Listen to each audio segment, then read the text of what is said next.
Welcome to Salsido Paranormal. I'm your host, James Salsido, and tonight I am talking about haunted places in the U.S. As always, you can find all episodes of the show along with links to social media, ways to listen, and ways to support the show at the website, which is salsidoparanormal.com. That's SALSIDO paranormal.com. Excuse me. And there are many ways to support the show. You can always share the show with others and rate and review it on your favorite podcast platform. And you can also sign up for the Patreon page. I seem to be maybe losing my voice tonight. Hopefully not. Anyway, we'll see. And that's where you can get all kinds of extra content, and for as little as $1 a month. You can also check out the merchandise store, which will have some new items in it for the month of October. And I believe that takes care of all those things. Of course, support is never expected, but always appreciated. Also, the designs, there was more, and I just remembered it now. The merch store has shirts of all different kinds and then a few different other items as well with designs made by friends of the show. And please also check out the links to friends of the show in every episode description. That would be Jen, the Arcane Observer, who has her own channel, but also is the co-host on this show on Saturdays whenever possible. And then Michael Strange of Trouble Minds Radio and the Trouble Minds Radio Network, KUAP, Digital Broadcasting. And I believe that takes care of everything there. Of course, that station, that network, I'm a mess tonight because I was setting up new technology. The Trouble Minds Radio Network, you can find that online and listen 24/7.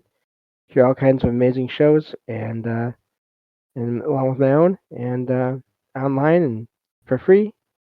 So please check that out as well. So we're going to continue with this haunted places series in the U.S. A few things I always like to mention here. For any of the locations I talk about, please check out the information on your own as far as whether or not it's okay to visit them. Things can change, and information can be accurate and valid at one point in time and then change in the future and not be accurate. So I never recommend trespassing for all kinds of reasons. And there will be links to a couple of articles for every location in the episode description of the show. And yeah, I think that takes care of that. Just thank you all for being here and listening in. And let me get to the document here, and we'll go from there. So I have everything pulled up here. Just gotta move over to it, and hope everyone is doing okay tonight. So, all right, we're still in locations in Georgia, in the U.S. here, and we're gonna start with the Fox Theater in Atlanta, Georgia. And again, I'm reading these summaries that are based off of information that was found online, so trying this a different way, and then, like I said, I'll include sources in the episode description. So the Fox Theater in Atlanta, Georgia, is a celebrated historic venue built in the late 1920s with a striking Moorish-inspired design, and it is widely considered one of Atlanta's most haunted landmarks due to its colorful past and robust ghost lore. Historical overview. Originally planned as a certain kind of temple, I'm not sure how you say that, for Atlanta's Shriners, if I could speak. The building's elaborate architecture drew heavily on motifs from Spain's Alhambra and Egypt's Temple of Karnak, featuring dramatic domes, minarets, and ornate interiors. Construction began in 1927 but quickly exceeded the Shriners' budget, prompting a partnership with movie mogul William Fox. The auditorium was repurposed as a lavish movie palace and opened on December 25th, 1929, just 2 months after the Wall Street crash and start of the Great Depression. I can't imagine what that must be like to be planning on something and working on something and getting it all ready to go uh, for months or for years, and then by the time you get it all set up, it's just this huge, terrible event has happened to where it would be very hard for anyone to be able to afford to even go to the place that you just set up. Uh, the Fox Theater rapidly became an Atlanta cultural icon, hosting films, concerts, dances, and the Atlanta Ballet. Despite its early popularity, both Fox and the Shriners faced bankruptcy by the mid 1930s.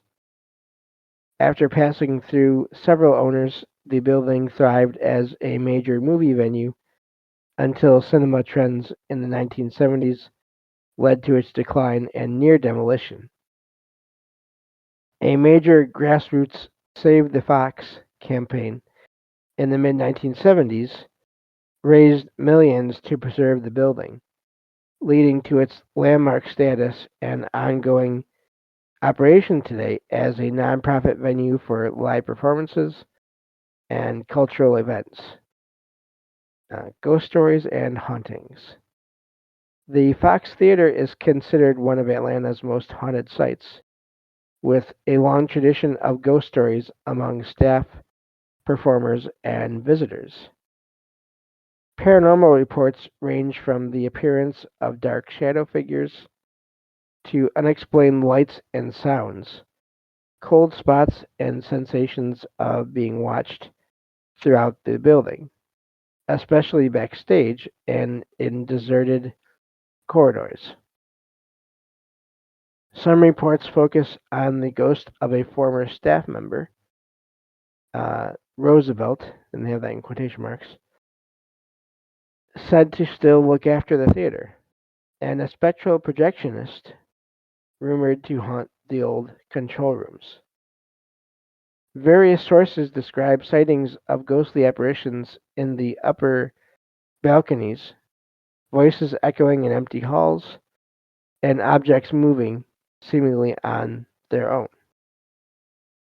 The building's ornate architecture, secret passages, and long storied past contribute to an atmosphere that many believe amplifies its paranormal activity.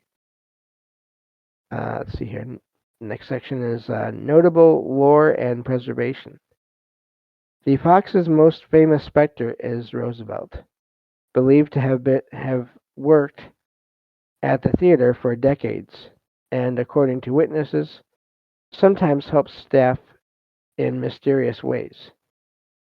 The venue is a frequent subject on Atlanta ghost tours and paranormal television, with investigations often focusing on the backstage areas, historic lounges, and I lost my spot, and atmospheric tunnels. The grand architectural style, the turbulent history from the Great Depression to the 1970s, and decades of alleged hauntings make the Fox Theater a central feature of Georgia's haunted folklore today. So that's where that one ends, basically. Again, theaters pop up again and again, whether they're movie theaters or not, um, and especially when they uh, go through any kind of changes or decline and then being used again.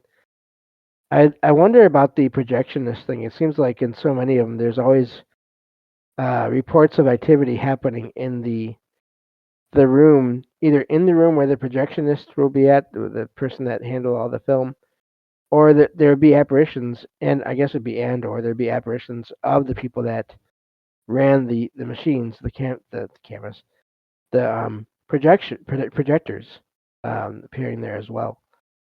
And I forget, there was one true story I found online maybe a couple of years ago. I was someone that worked in a theater, and they um they went into this little kiosk snack stand, kind of, not building, but enclosure within the lobby of the theater, and they noticed there was light on under the door, and they opened it, and it was like when they opened it, they saw someone from another time, and the this closed off. I guess it wasn't being used anymore. This closed off, or this out of use uh, snack uh, bar or vendor location. They it was like it was running again. It was like it was open again, and they even saw someone with a uniform that they didn't recognize. It wasn't what the people at the theater would usually wear. So I find that to be fascinating as well. So, but yeah, I think it's always amazing when there's accounts of theaters like that.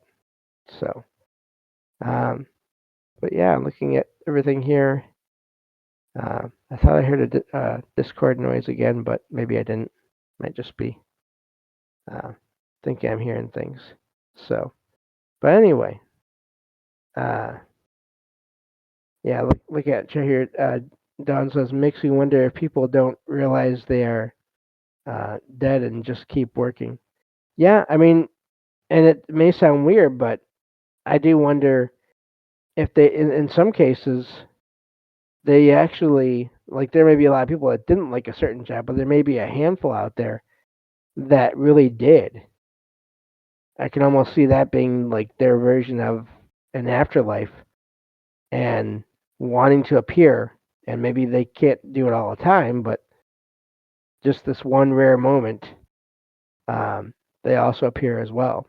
So, but then, like I said, I do think there's these weird time anomalies because, of course, then in that account, as soon as the person backed out of that room, and and the guy that they ran into seemed shocked to see them too. So that's really why I wonder about it being a time anomaly there. Um, and once, of course, this person that wrote this post backed out of the room and the door closed, lights went off, and of course later on, I mean, there was no one in there. So, and everything was not running, and so it's just really amazing. Um, the accounts you can find of experiences in theaters and in all parts of the theater, apparently, no matter where it is. So let's get on to the next location here. This is Bullock Hall, and apparently I was not aware of this until doing the research for these shows. There is a town in Georgia named Roswell, and this is Bullock Hall in Roswell, Georgia. So it is a historic Greek Revival mansion built in 1839, and is both a significant heritage site and a well-known haunted location with a variety of paranormal claims. Historical background: Bullock Hall was constructed in 1839 for Major James Stevens Bullock, one of Roswell's earliest settlers, and the grandson of Archibald Bullock, Georgia's first Revolutionary War. Uh, let's see. Oh, I'm sorry, Revolutionary governor. There we go. The house is notable for its Greek Revival architecture, including a striking columned front portico. It was the childhood home of Martha Mitty Bullock Roosevelt, mother, of President Theodore Roosevelt, and grandmother to Eleanor Roosevelt.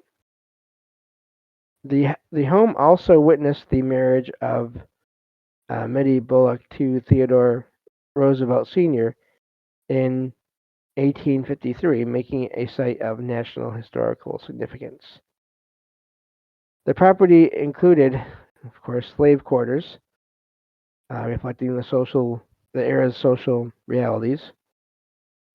Enslaved laborers built and maintained the estate. Today, Bullock Hall operates as a museum open to the public. Again, please check on this information if you ever want to go to these locations. It may not be accurate now. Uh, Operating open to the public, sorry. Like I said, with restored rooms, reconstructed slave quarters, and natural trails. Hauntings and paranormal reports. Bullock Hall is reputed to be one of the most haunted sites in Roswell and is featured in local ghost tours. The most famous ghostly legend is that of the Weeping Girl of Roswell, believed to be the spirit of a young enslaved girl who fell down a well on the property. Visitors and staff have reported hearing sorrowful weeping from the well, which is now boarded up. Apparitions of men dressed in Civil War uniforms have been reported peering from the second floor windows. The ghost of a young boy is sometimes seen running near the former slave quarters. These sightings are often described as residual hauntings and are regularly reported during ghost tours. Other common paranormal activities include unexplained flickering of lights, alarm systems going off without cause, and shadowy forms moving about the grounds.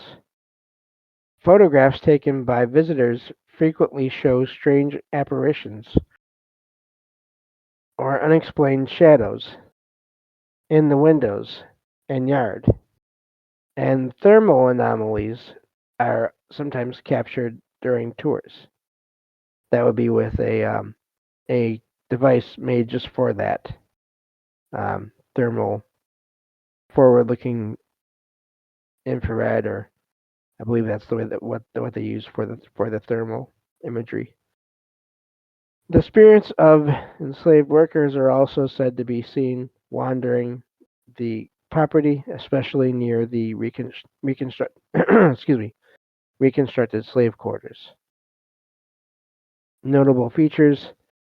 Key features of the estate include the large front portico, uh, period furnished rooms, the quarters I just mentioned, uh, wells tied to the Weeping Girl legend, and significant historic trees on the property.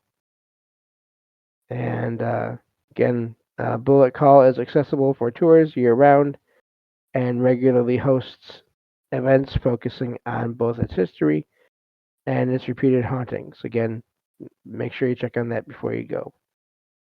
So that's it for that location. I think we have time for one more, so we'll do that. And hello, everyone there in chat. Thank you for being here.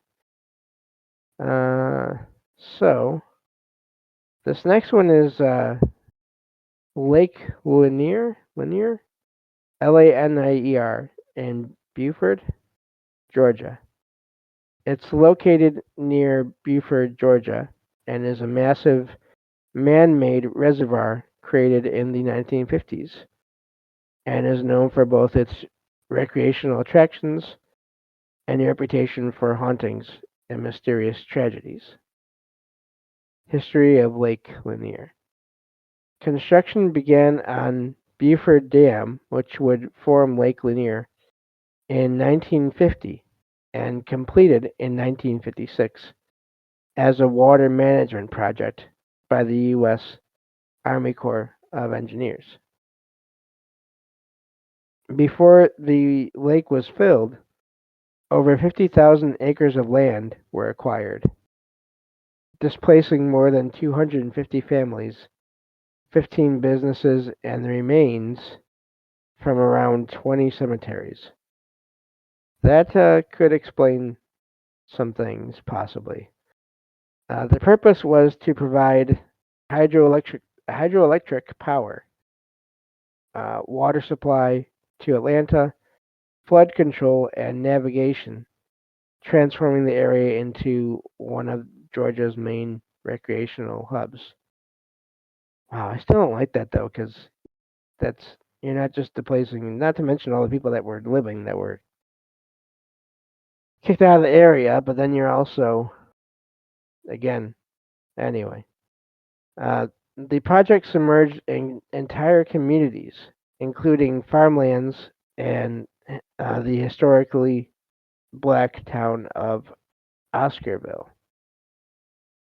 The lake covers 38, roughly 38,000 acres, with a shoreline stretching nearly 700 miles. Haunting and paranormal claims. Lake Lanier is infamous for a high number of drownings and boating fatalities, with some believing the submerged town's cemeteries and unmarked graves contributing to its haunted reputation. Urban legends and witness accounts describe strange incidents. Ghostly hands dragging swimmers under, spectral figures seen walking. I saw the end and reading ahead. Seen walking on water. Well, that's odd. Uh, Phantom boats and unexplained accidents. The most popular legend is the Lady of the Lake, believed to be the ghost of a woman who drowned in a car accident during the 1950s. Sightings include a woman in a blue dress appearing around the shoreline, sometimes waving for help before vanishing. Park rangers and visitors report mysterious lights, eerie sounds, engines stalling, and boats running aground for no apparent reason. The frequency of unexplained deaths and accidents sustain the lore that Lake Lanier is cursed, with some attributing it to the unrest of those buried, displaced beneath the waters. Many locals and paranormal enthusiasts believe lingering spirits from former communities and relocated graves may haunt the reservoir. So that's we're going to end with that. That's basically the end of that anyway. I have heard some things on different TV shows. I believe it was covered on Unsolved Mysteries where they were saying that some of the legends and some of the reports of accidents happening when they shouldn't could just be due to what would basically be uh, human error. Uh, so it's hard to say for sure, but thought I would mention that because it is something important to consider when it comes to people operating boats. And if you're not used to it or whatever, I can see a lot of different ways where that could be. Things could happen that you can't explain yourself, but may not be that may not be paranormal. Anyway, thank you all for listening, and I will talk to you all next time on Salsido Paranormal. Take care.